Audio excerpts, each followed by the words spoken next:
Cerita berfokus kepada seorang wanita di negara Korea Utara. Dia adalah penggemar berat grup BTS yang disebut ARMY. Tinggal di Korea Utara membuatnya harus menyembunyikan fakta bahwa dirinya penggemar K-pop. Satu hal yang membedakannya dari ARMY lain adalah dia bergabung dengan tentara sungguhan.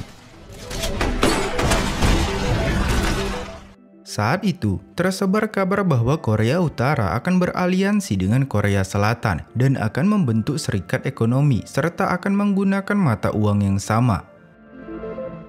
Scene berpindah ke tahun 2025, tepatnya di Seoul, Korea Selatan. Aliansi antara Korut dan Korsel akhirnya terwujud. Mereka menciptakan sebuah tempat yang disebut zona ekonomi bersama.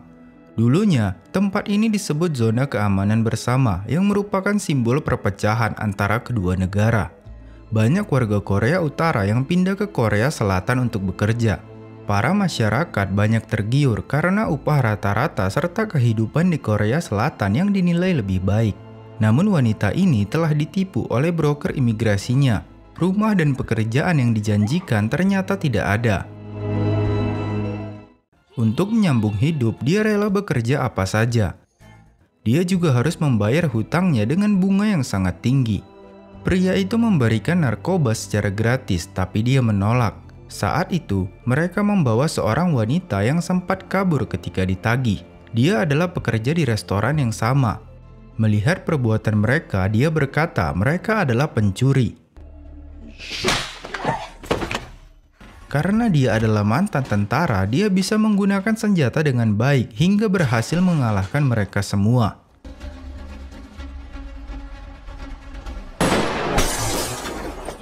Semenjak kejadian itu, mereka memilih untuk menjalani hidup dengan menjadi seorang perampok. Target utama mereka adalah para rentenir. Tapi akibat aksinya, di malam itu dia harus kehilangan rekannya, dan dia menjadi salah satu buronan yang paling dicari. Berita dan identitas dirinya tersebar dengan cepat, dan dia berpikir nggak ada tempat lagi untuk melarikan diri.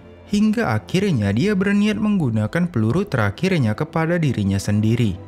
Lalu seorang pria muncul di hadapannya. Pria itu mengajaknya bergabung dalam timnya, di mana dia punya rencana untuk merampok uang sejumlah 4 triliun. Menurutnya, perampok yang mencuri uang kecil akan terbunuh atau berakhir di penjara. Tapi perampok yang mencuri sejumlah uang besar bisa mengubah dunia dan menjadi pahlawan. Pria itu menyebut dirinya profesor, dan dia punya beberapa murid di belakangnya. Sebelum memulai, profesor meminta mereka merahasiakan nama aslinya dan hanya menggunakan nama panggilan. Mereka menentukan nama panggilan itu dengan memilih salah satu kota di dunia yang mereka sukai. Contohnya pria ini, dia memilih kota Rio de Janeiro. Jadi mulai sekarang nama panggilan pria ini adalah Rio. Meskipun tampangnya sangat manis, dia adalah hacker yang luar biasa. Lalu mari saya perkenalkan dengan yang lainnya. Denver, seorang mantan petarung. Dia memukuli semua orang di arena ilegal. Ini adalah Moskow, ayahnya Denver. Dia dulu adalah seorang penambang. Selanjutnya, Nairobi. Setiap kata yang keluar dari mulutnya bisa dipastikan 90% adalah kebohongan. Dua orang itu adalah Helsinki dan Oslo. Mereka adalah preman dari Yanbian. Kabarnya, mereka membunuh semua komplotannya sebelum pergi. Berlin. Dia memiliki bakat untuk membuat orang lain gugup. Dia juga merupakan orang yang paling dicari dalam sejarah Korea Utara. Dan yang terakhir, Tokyo.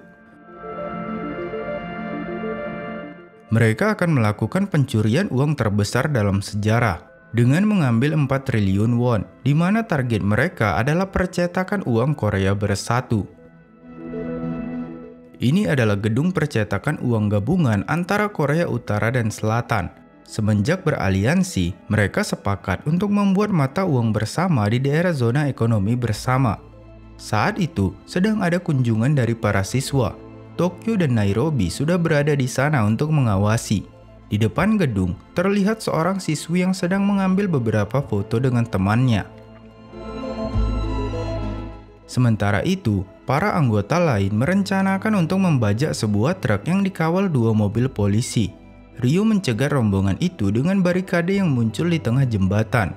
Dia juga menyabotase alat komunikasi sehingga mereka benar-benar terjebak di sana. Kemudian muncullah tim Money Heist dan mereka berhasil membajak truk tersebut. Mereka mengambil beberapa baju polisi, kemudian mereka masuk ke gedung percetakan uang. Dengan sedikit aksi hackernya, Rio berhasil membuat data-data palsu tentang Berlin. Di sisi lain, Nairobi dan Tokyo sedang diperiksa petugas keamanan. Nairobi kedapatan membawa senjata api. Petugas yang melihatnya berniat menekan alarm keamanan, tapi berhasil digagalkan oleh Tokyo. Di saat bersamaan, truk yang membawa kru tim lain tiba tepat waktu. Dengan mudahnya, mereka berhasil menyandra semua petugas, termasuk seorang siswi yang bersembunyi di toilet.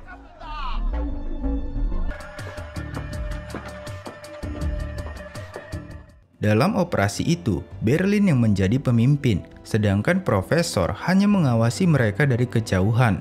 Berlin berkata, semua sandera akan baik-baik saja asal mereka mematuhi perintahnya. Para sandera diminta menyerahkan ponsel mereka dan melepaskan kartu nama. Di antara para sandera juga terdapat wakil direktur dan selingkuhannya. Saat itu, pihak kantor pusat menelpon. Berlin meminta Misun untuk menjawab telepon tersebut. Misun beralasan saat ini mereka sedang mengalami kendala jaringan. 내가 전문가도 아니고 원인 파악은 그쪽이 해야 되는 거 아니야? Beberapa saat kemudian, Moskow dan Rio sedang membobol berangkas digital yang mempunyai sistem keamanan 3 kunci. Sebelum pergi, mereka membuat aksinya semakin menantang. Dengan sengaja mereka menekan alarm keamanan, sehingga polisi akan tiba di lokasi dalam 5 menit. Tapi Profesor menegaskan agar misi mereka berhasil, mereka dilarang membunuh seorang pun. Ketika polisi muncul, mereka hanya menembak ke udara. Tapi para polisi nggak takut dengan gertakan mereka dan melawan balik.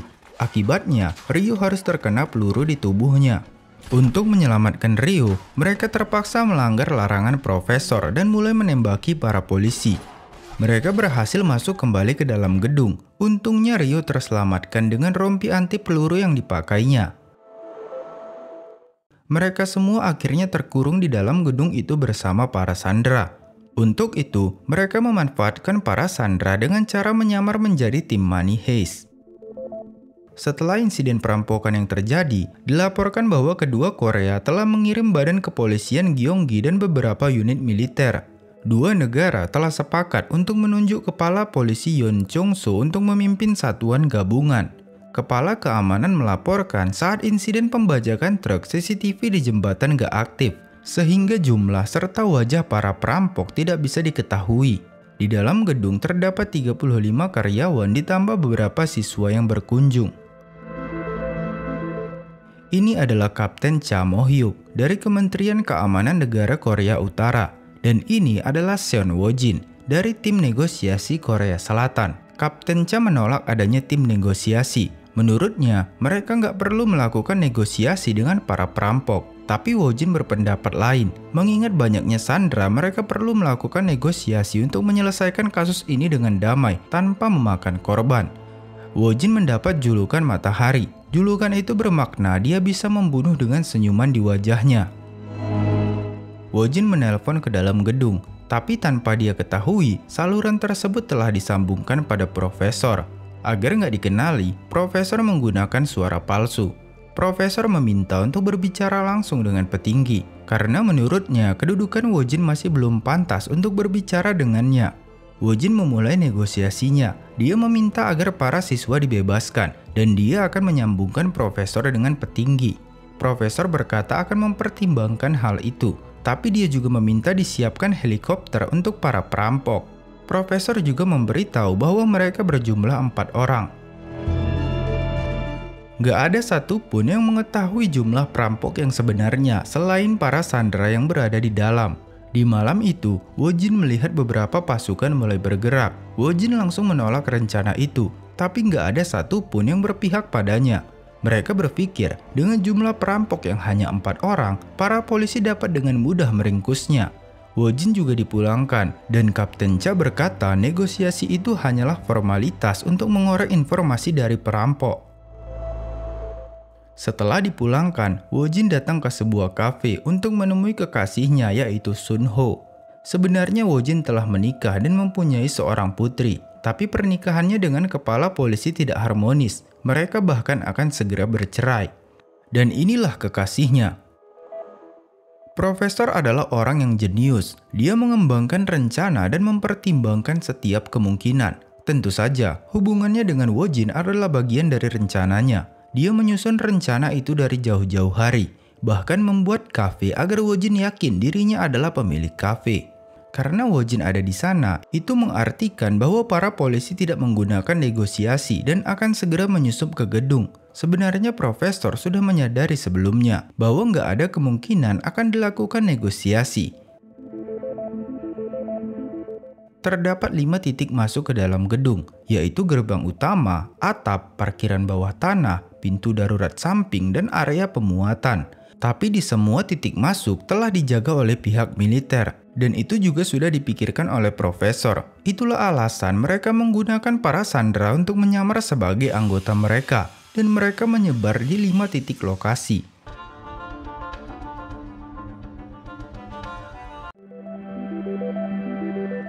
Saat itu, Kapten Cha mendapat siaran langsung dari dalam gedung. Gadis yang ada di sana ternyata adalah putri duta besar Amerika Serikat. Mereka memberitahu para sandera dan perampok memakai pakaian yang sama. Para sandera juga disuruh memegang senjata palsu, jadi nggak bisa dibedakan antara perampok dan sandera. Mereka meminta untuk terus bernegosiasi dan jangan menggunakan kekerasan. Setelah mendengar hal itu, Kapten Cha meminta semua personil untuk mundur.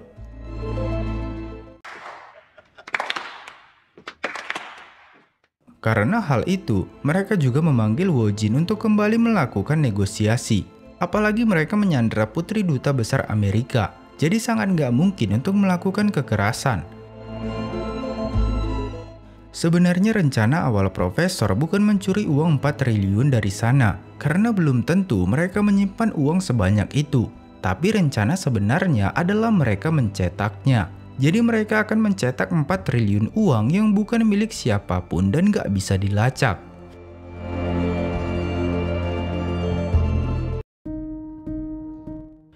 Di sini kita diperlihatkan tentang masa lalu Berlin.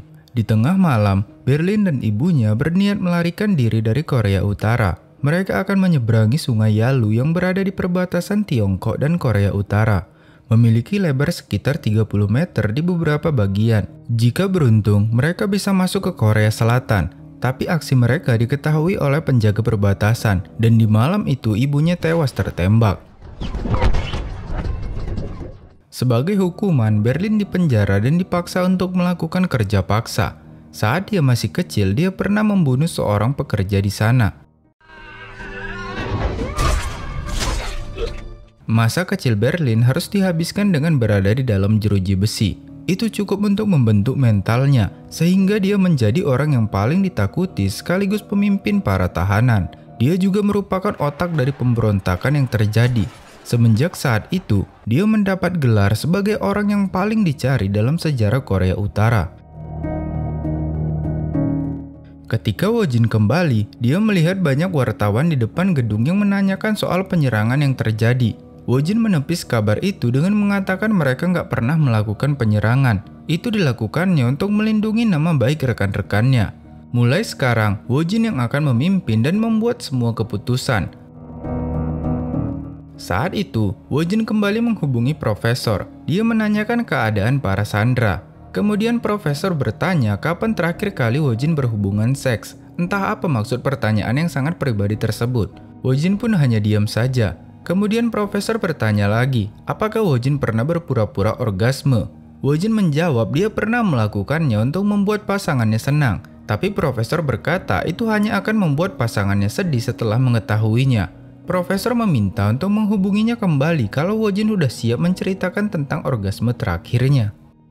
최근에 오르가즘을 느낀 게 언젠지 얘기할 준비가 되면 연락. Menurut Wojin, Profesor adalah orang yang cukup ahli dalam negosiasi. Di dalam gedung, ada sebuah kafetaria yang menyimpan persediaan makanan. Dengan jumlah para sandera, mungkin makanan di sana hanya cukup untuk 4 hari ke depan. Wojin berencana mengulur sedikit waktu, karena nggak ada gunanya juga terburu-buru. Kalaupun para perampok berhasil keluar, pasti mereka akan tertangkap saat menuju perbatasan. Tapi faktanya, para perampoklah yang sedang mengulur waktu. Mereka memanfaatkan para sandera untuk mencetak uang, serta menggali terowongan bawah tanah. Direktur merasa mereka akan segera dibunuh, mengingat mereka udah melihat wajah para perampok dan melihat semua yang mereka lakukan. Direktur memiliki rencana untuk menghubungi polisi dan memberitahu yang terjadi di dalam.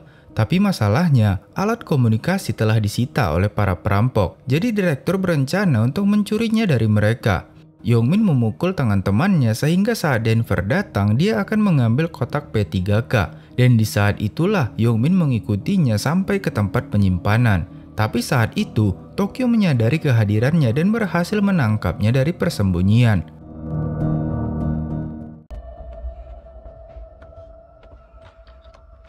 Mereka pun melaporkan kejadian itu pada Berlin. Yongmin beralasan dia hanya ingin mengambil kotak P3K untuk temannya. Tapi Berlin gak percaya semudah itu. Kemudian Berlin mengumpulkan semua sandera. Berlin membagi menjadi 2 barisan. Orang dari Korea Utara akan berdiri di sebelah kanannya, sementara orang dari Korea Selatan berdiri di sebelah kirinya. Berlin membuat peraturan, jika orang Korea Utara melakukan kesalahan, maka orang Korea Selatan yang akan dihukum. Dan jika orang Korea Selatan yang melakukannya, maka orang Korea Utara yang akan dihukum. Dengan kata lain, para sandera harus saling mengawasi satu sama lain agar tidak dihukum atas kesalahan orang lain. Sementara, Ane Kim yang tidak berasal dari keduanya akan dibebaskan dari peraturan dan dikurung di suatu tempat. Saat sedang makan, Yongmin kembali merencanakan suatu hal. Dia meminta selingkuhannya pergi ke ruangannya dan menghubungi polisi dengan smartwatch miliknya. Awalnya Misun menolak, tapi Yongmin berjanji jika mereka berhasil selamat, dia akan menceraikan istrinya dan menikahi Misun. Kemudian Misun berpura-pura sedang hamil, sehingga dia diantar oleh Denver ke ruangan yang sama dengan Ane.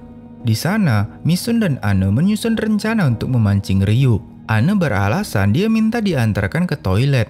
Sementara mereka pergi, Misun mengendap-endap masuk ke ruang direktur. Di sana dia berhasil mengambil jam dan mengirim sinyal.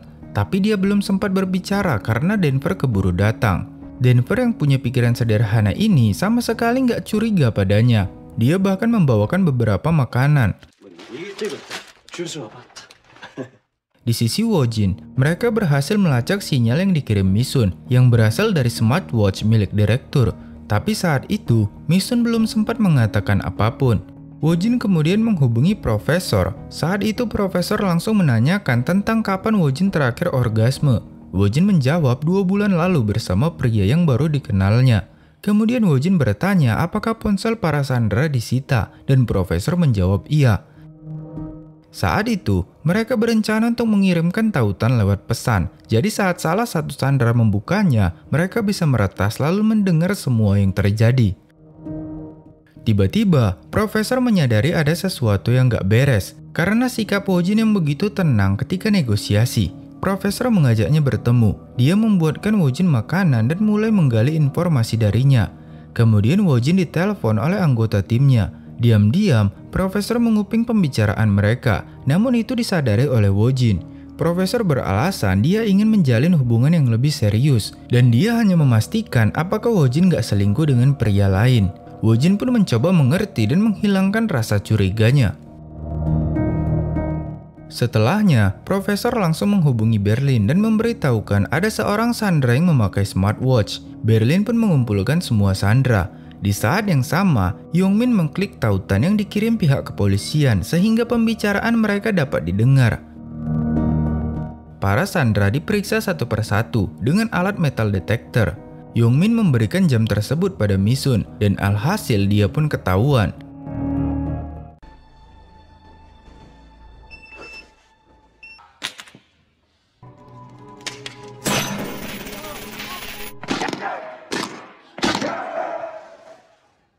Di saat yang sama, profesor menghubungi Wojin karena Wojin mengkhianati kesepakatan negosiasi. Tapi karena itu adalah di luar kekuasaan Wojin, profesor memberikannya kesempatan kedua. Kembali lagi ke gedung, Berlin meminta agar Misun dieksekusi dan Denver yang mendapat kehormatan itu. Di saat yang sama, profesor menelpon tapi Berlin gak memperdulikannya. Awalnya Denver nggak mau melakukannya karena dia nggak tega harus membunuh Misun yang sedang hamil. Tapi Berlin meyakinkannya bisa saja kehamilan Misun adalah alasan untuk melakukan rencana mereka. Denver yang termakan dengan omongan Berlin berniat mengeksekusi Misun. Sementara Yongmin hanya bisa diam. Pastinya Berlin udah tahu itu adalah rencana Yongmin, tapi Berlin gak menghukumnya, melainkan dia memberikan dampak psikologis yang lebih berat dengan mengeksekusi Misun.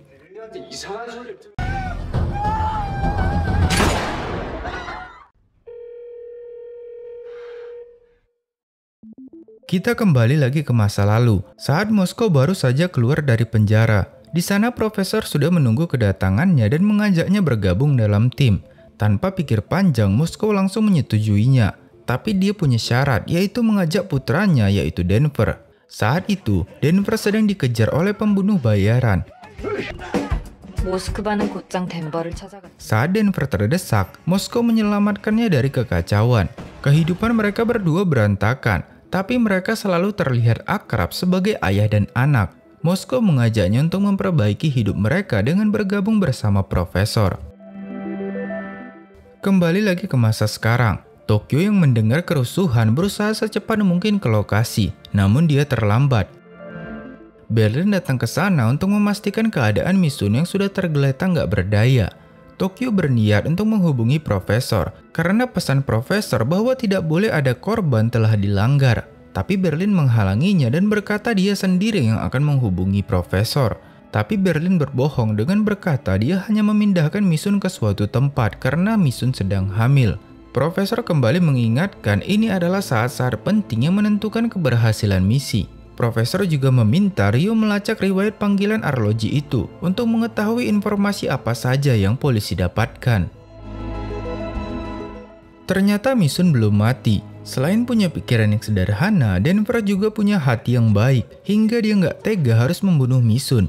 Melihat hal itu, Misun memintanya menembak di pahanya untuk membuat bekas darah dan dia akan berpura-pura mati. Tokyo juga sudah mengetahui hal itu dan dia berpesan jangan sampai Berlin tahu soal insiden ini. Tokyo pun lantas mengobatinya dan memberinya obat pereda rasa sakit. Tokyo berencana untuk melengsarkan posisi Berlin, tapi pertama-tama mereka harus menyingkirkan Helsinki dan Oslo yang selalu setia menjaga Berlin. Di sisi lain, polisi berhasil mendapat identitas salah satu perampok. Dia adalah Han Joseph atau yang kita kenal sebagai Ryo. Dari remaja, Ryo udah terkenal dengan aksi hackernya. Itu sebabnya sangat sulit bagi polisi untuk menembus ke dalam gedung. Moskow punya peranan penting untuk menggali terowongan sebagai jalan keluar para perampok. Sebelumnya mereka juga menugaskan para sandera untuk membangun terowongan. Tapi yang mereka gali adalah terowongan untuk para sandera itu sendiri. Sedangkan para perampok akan menggunakan terowongan yang dibuat Moskow. Jadi intinya mereka membuat dua terowongan.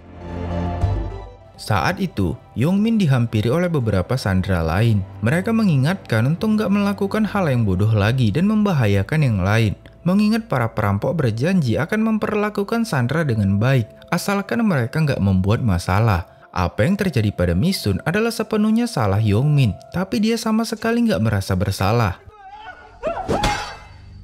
Atas perintah Berlin, Oslo mulai mengikuti gerak-gerik Tokyo. Di saat bersamaan, Denver muncul dan mereka terlibat pertarungan.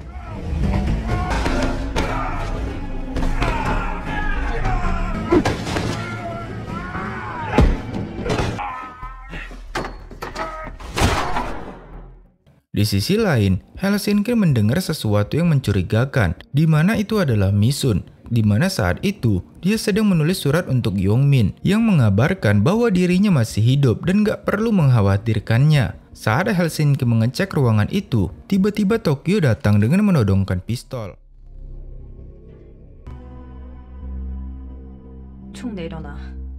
Wojin mengecek ke semua rekaman CCTV yang pernah tertangkap di gedung percetakan. Di sana mereka mendapati rekaman video Rio dan Nairobi. Sementara itu, Profesor mulai mencari tahu informasi apa yang Wojin dapatkan, tapi dia nggak menemukan satupun berita di TV yang menyebarkan informasi tersebut.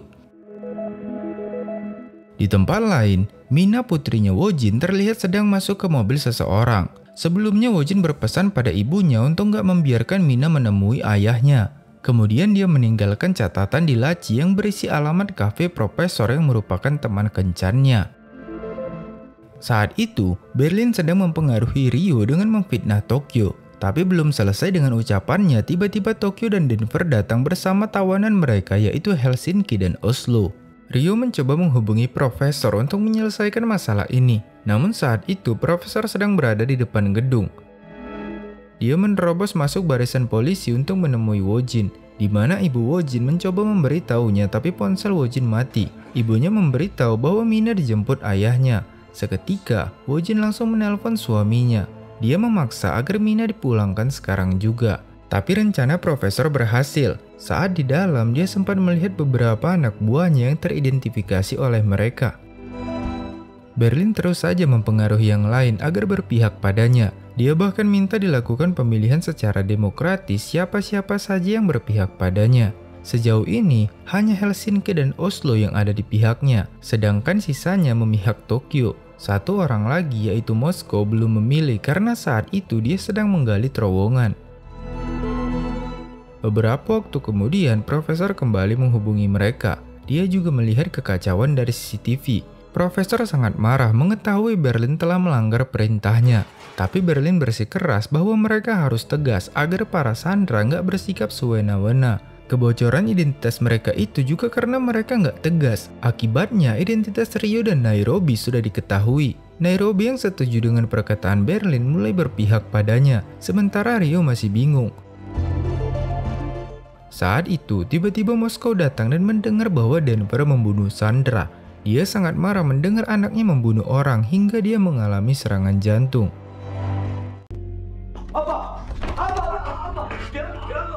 Karena kecewa, Moskow membuka pintu utama dan berjalan keluar. Denver yang mengkhawatirkan ayahnya mencoba menyusul. Dia berusaha meyakinkan ayahnya jika Misun masih hidup dan Tokyo sebagai saksinya.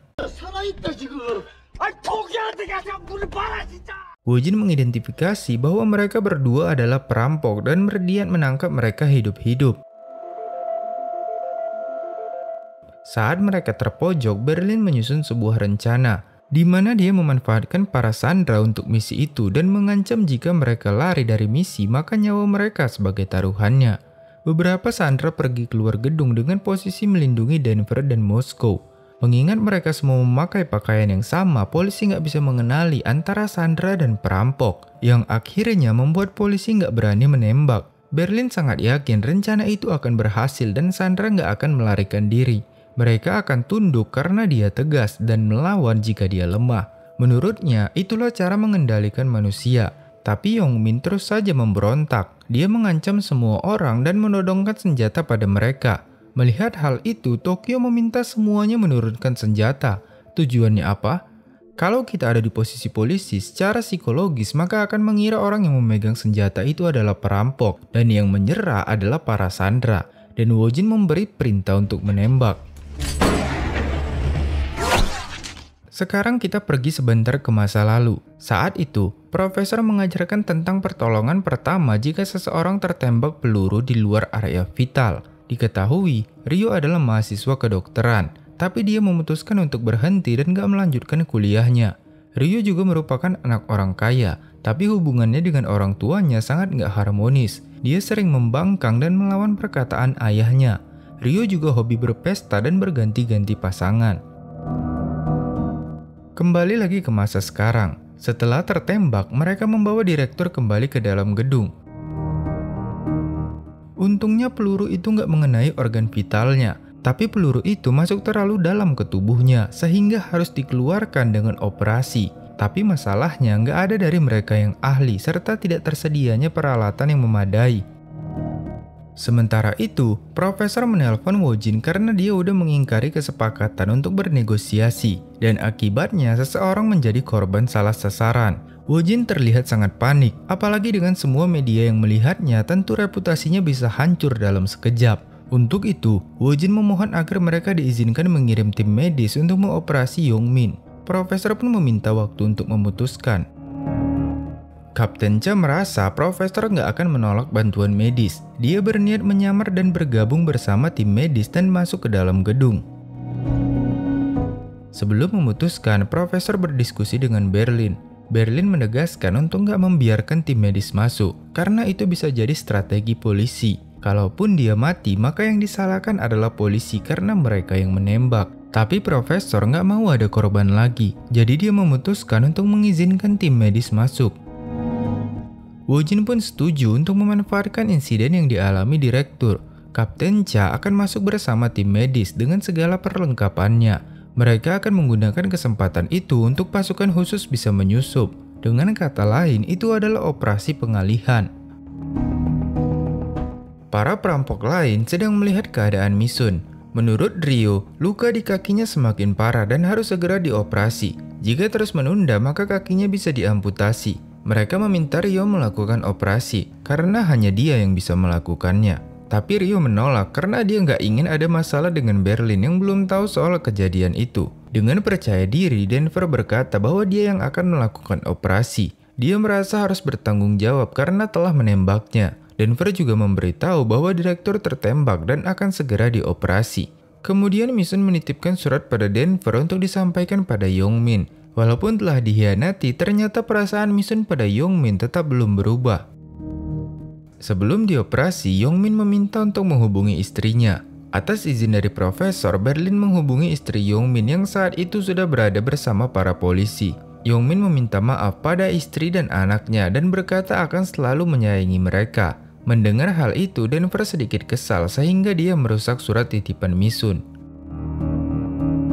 Beberapa waktu kemudian, Kapten Cha serta beberapa tim medis masuk ke gedung. Sebelumnya Kapten Cha diberikan kacamata di mana kacamata tersebut dilengkapi dengan kamera sehingga Wojin dapat memantaunya dari jauh. Profesor yang mengenali Kapten Cha memberitahu hal tersebut pada Berlin. Profesor berpikir pasti ada tujuan lain hingga Kapten Cha rela masuk ke gedung yang penuh dengan bahaya. Di sisi lain, para polisi yang menyamar sebagai tim Money Heist mengendap-endap masuk lewat ventilasi udara. Selagi tim medis melakukan operasi, profesor mencari tahu motif lain mereka menugaskan Kapten Cha selain hanya mengamati para perampok. Dia mulai terpikir mungkin ada suatu tempat yang bisa disusupi dari luar, di mana tempat itu nggak dilengkapi CCTV dan nggak diawasi. Satu-satunya tempat yang ada adalah kafetaria.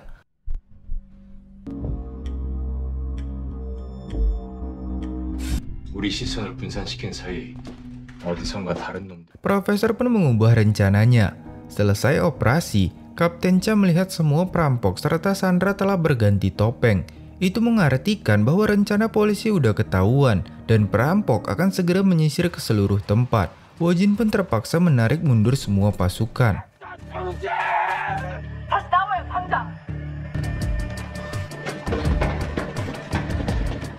Beberapa waktu kemudian, Denver mencoba untuk mengeluarkan peluru dari kaki Misun, tapi tangannya bahkan gak bisa berhenti gemetar. Tokyo pun memutuskan untuk memaksa Ryo melakukannya. Tapi Ryo ternyata sedang diinterogasi oleh Berlin karena Berlin merasa ada sesuatu yang mereka sembunyikan. Berlin yang tahu Misun masih hidup langsung bergegas ke sana. Dia juga mengikat Tokyo dan Ryo. Di sana Berlin berniat untuk membunuh Misun, tapi Denver mempertaruhkan nyawanya untuk melindungi Misun. Di saat yang tepat, Nairobi tiba di sana bersama Tokyo dan Ryo. Nairobi mengetahui bahwa Misun masih hidup lewat surat Misun yang terjatuh dari kantong Denver. Nairobi mungkin seorang penipu, tapi dia bukan pembunuh sehingga dia berpihak pada Tokyo. Melihat situasi Misun, Ryo memberanikan diri untuk mengoperasinya. Sebenarnya dia takut dengan darah, itu sebabnya dia keluar dari kuliah kedokteran. Sebenarnya ayahnya yang juga seorang dokter memaksanya masuk kuliah kedokteran, padahal Ryo sama sekali nggak menginginkannya. Ryo berkeinginan setelah misi mereka selesai, dia akan membeli sebuah pulau yang indah dan tinggal di sana bersama Tokyo. Ternyata selama ini Ryo memendam perasaannya pada Tokyo, tapi Tokyo yang saat ini hanya fokus pada misi nggak menghiraukan angan-angan Ryo. Operasi yang dilakukan Ryo berjalan lancar. Denver juga mendonorkan darahnya pada Misun. Misun berterima kasih atas semua yang dilakukan Denver padanya. Selama ini mungkin dia udah salah memilih. Yongmin sama sekali nggak mencintainya. Bahkan sebelum operasi, Misun nggak ada di pikirannya. Sementara Denver bahkan rela mati untuknya. 고마워요. Mereka juga memberitahu Profesor tentang Misun yang masih hidup. Profesor juga menjadikan Tokyo sebagai pemimpin, dan Berlin dikurung di suatu ruangan tanpa senjata sampai dia dibutuhkan lagi. Berita tertembaknya direktur tersebar dengan cepat. Sebagai pemimpin satuan, Wojin kerap disalahkan akibat komando yang sembarangan. Bahkan banyak yang meminta agar kepemimpinan Wojin digantikan. Wojin yang sedang banyak pikiran datang ke kafe Profesor. Melihat kondisinya, Profesor memintanya bercerita. Dia bilang Wojin butuh teman untuk berbagi dan butuh bahu untuk bersandar. Ternyata ada seseorang dari polisi yang masih tertinggal dan gak sempat melarikan diri. Dia menyamar dan membaur dengan yang lain. Wojin berada dalam pertempuran yang harus dia perjuangkan. Bukan hanya di TKP, tapi juga di rumah tangganya. Suaminya adalah orang yang suka melakukan KDRT, dan Wojin memperjuangkan hak asuh putri mereka agar jatuh kepadanya. Masalahnya, dia bukan melawan pelaku kekerasan biasa, tapi seorang politikus yang ahli dalam perencanaan dan kandidat kuat untuk pemilihan presiden. Di depan media, dia bahkan berkata bahwa istrinya adalah pembohong. Ibunya juga punya penyakit, di mana dia sering mendadak lupa. Saat semua orang tertidur, Pak Chul-woo diam-diam menghubungi Kapten Cha. Kapten meminta untuk mencari keberadaan Profesor dan melumpuhkannya. Dia masih berpikir bahwa Profesor berada di gedung itu. Padahal, saat itu Profesor sedang melakukan mantap-mantap dengan Wojin.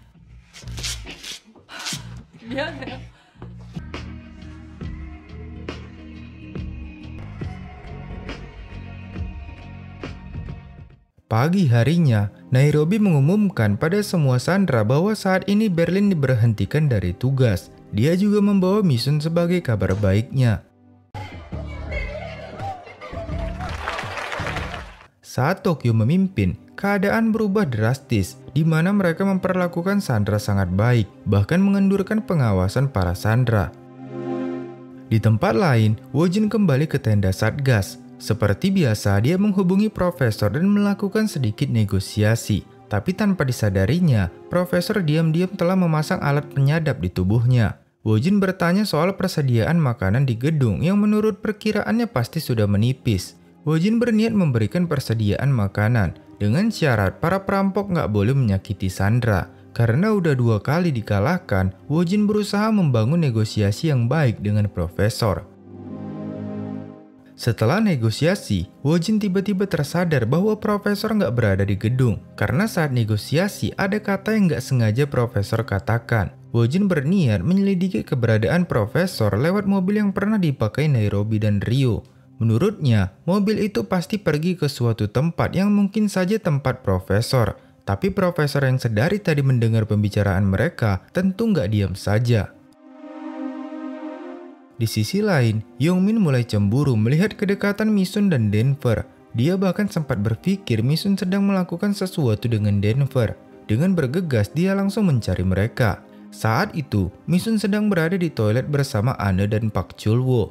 Chul-woo bertanya pada Misun tentang keberadaan Profesor, tapi Misun gak mengetahui apapun tentang Profesor dan hanya pernah mendengar namanya saja. Di saat bersamaan, Yongmin memaksa masuk ke toilet itu karena dia mengira Misun sedang bersama Denver. Di tempat lain, Profesor menghubungi Oslo karena sebelumnya Profesor memintanya menghancurkan mobil yang dipakai Rio. Oslo memang membawa mobil itu untuk dihancurkan, tapi dia nggak sempat melihat mobil tersebut dihancurkan. Para polisi berhasil melacak keberadaan mobil yang dimaksud, yang saat itu berada di tempat penjualan mobil bekas. Mengetahui hal itu, Wojin bersama beberapa orang langsung bergegas ke sana, begitu juga Profesor.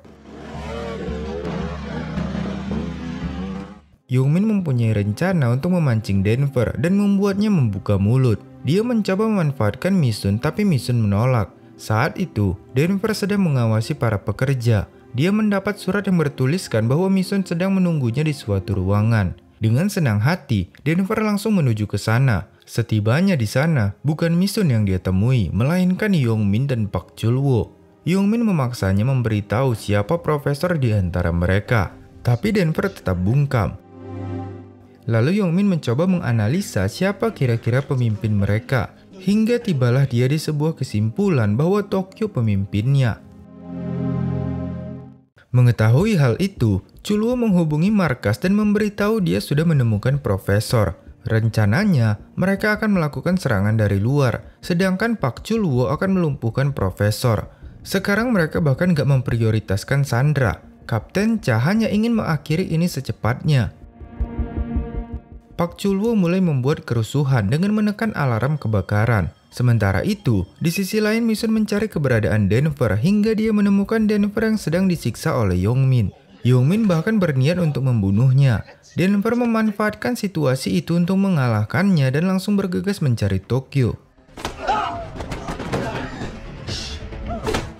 Saat itu, Tokyo sedang mencari tahu siapa yang menekan alarm kebakaran.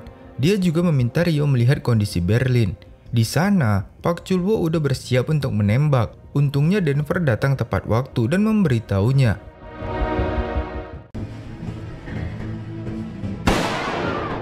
Setelahnya Pak Chulwo memberitahu bahwa profesor nggak ada di gedung tersebut. Saat menemui Berlin, Ryo melihatnya seperti sedang sakit. Ryo pun membuka borgolnya. Kemudian Berlin memanfaatkan keadaan itu dan langsung mencekik Ryo. Profesor tiba lebih dulu di sana dan langsung menaiki mobil itu. Sementara Wojin yang tiba setelahnya berusaha menghalangi. Hingga akhirnya Profesor memutuskan untuk kabur dengan mobil itu dari sana. Kejar-kejaran di antara mereka pun gak terhindarkan.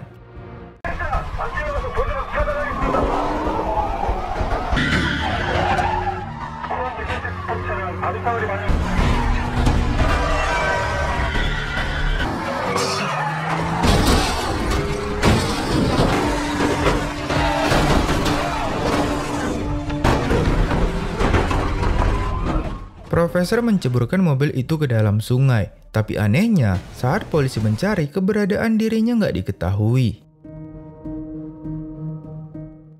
Ternyata Berlin yang membunuh Pak Chulwo. Walaupun sifatnya yang keras, tapi dia sangat peduli dengan keberhasilan misi. Wojin kembali dikalahkan, bahkan sekarang mereka harus kehilangan salah satu anggota mereka akibat Kapten Cha yang membuat keputusan sepihak. Wojin menegaskan agar kejadian serupa nggak terulang, mereka harus saling percaya satu sama lain. Di dalam gedung, mereka menceritakan insiden yang terjadi pada Profesor. Karena Berlin, Tokyo sekarang masih hidup. Tokyo berpikir untuk menyerahkan kepemimpinan kembali pada Berlin. Dan dia juga merasa perkataan Berlin tentang menanamkan rasa takut pada para sandera ada benarnya. Apalagi semenjak Tokyo berkuasa, pengawasan terhadap sandera sangat longgar. Profesor setuju dengan hal itu, tapi Berlin berpendapat lain. Dia ingin Tokyo tetap memimpin, karena yang dia inginkan hanyalah mereka bisa keluar dari sana dengan membawa uang yang banyak. Di saat yang sama, Wojin menelpon Profesor. Dia menanyakan suara tembakan yang terdengar dari luar. Profesor berbohong dan berkata bahwa mereka sedang latihan menembak. Untuk itu, Wojin berniat untuk masuk ke dalam dan melihat langsung para sandera. Dia juga membawa seorang kameramen dan menyiarkan video itu secara langsung. Profesor dengan terpaksa mengizinkannya. Wojin udah memahami para perampok sepenuhnya. Alasan Profesor memastikan keselamatan para sandera adalah karena opini publik. Karena jika publik mulai percaya mereka adalah pembunuh, maka polisi akan menyerang. Pagi itu, para sandera dikumpulkan. Tokyo memberitahu bahwa akan ada seorang wartawan yang melakukan siaran langsung untuk melihat keadaan para sandera. Anne bertanya tentang kondisi polisi yang menyusup itu. Kemudian muncullah Berlin. Dengan sengaja dia memberitahu identitas dirinya, mulai dari nama lengkap hingga riwayat hidupnya yang pernah dipenjara selama 25 tahun. Berlin mengancam mereka semua untuk gak melakukan hal bodoh karena dia akan bertindak tegas. Yongmin kembali berencana melakukan sesuatu. Nanti saat Wojin datang, dia berniat menyisipkan uang yang bertuliskan bahwa Pak Chulwo telah mati. Tapi Anne yang akan memberikannya. Kalaupun ketahuan, mungkin Anne nggak akan diapa-apain, mengingat dia adalah sandera yang penting, yaitu putri duta besar Amerika. Siang harinya, Wojin bersama seorang kameramen diizinkan memasuki gedung tersebut. Di sana Berlin yang nggak mengenakan topeng menyambutnya. Tapi saat di dalam, Wojin gak melihat seorang sandera pun. Ternyata Berlin sengaja mengurung sandera di suatu tempat dan membawa mereka satu persatu ke hadapan Wojin. Di luar gedung, para wartawan dan keluarga para sandera sedang menyaksikan siaran langsung tersebut. Semua sandera yang dibawa mengaku bahwa mereka diperlakukan dengan baik dan gak ada satupun korban. Lalu tibalah giliran Anne. Dia pura-pura menangis agar Wojin mendekatinya. Saat Wojin mendekat, dia berniat menyisipkan uang yang sudah ditulisnya. Tapi aksinya dilihat oleh Tokyo dan Tokyo langsung membawanya masuk.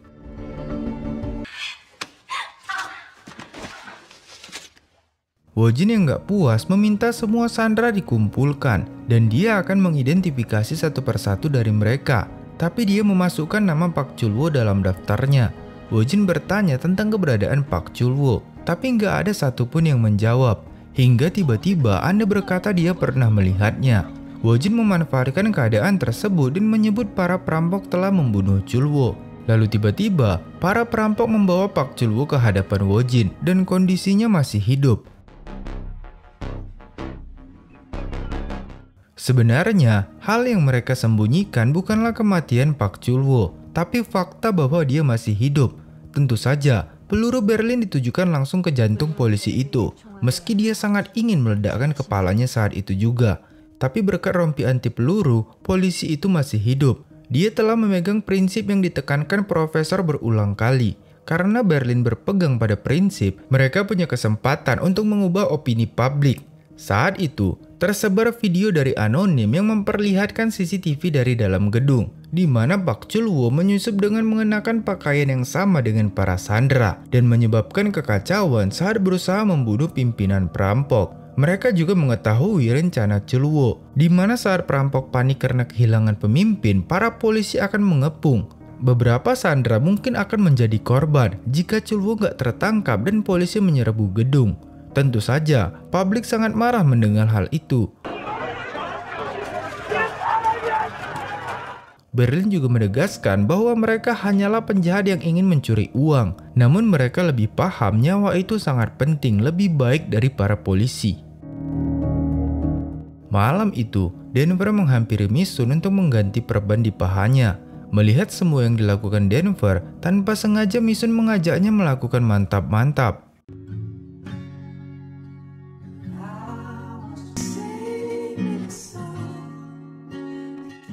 Setelah insiden itu, publik kehilangan kepercayaan kepada polisi. Para petinggi juga berencana untuk mengakhiri ini dan memberhentikan Kapten Chuck, karena pengepungan adalah idenya. Di malam itu juga, Wojin dan Profesor kembali bertemu.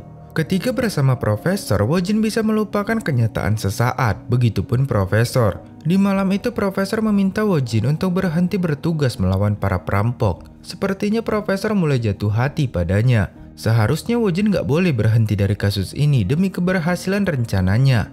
Saat ingin mengambil ponselnya, Wojin melihat ke dalam kantongnya ada sobekan uang kertas, di mana Anne sempat menyisipkan sobekan itu ke kantongnya.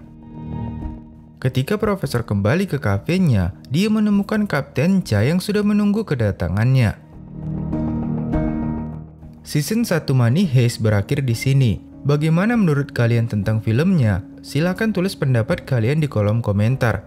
Segitu aja pembahasan alur ceritanya. Terima kasih sudah menonton video ini. Jika ada salah kata dan ucapan saya mohon maaf. Tetap jaga kesehatan kalian and see you on the next video. Bye bye.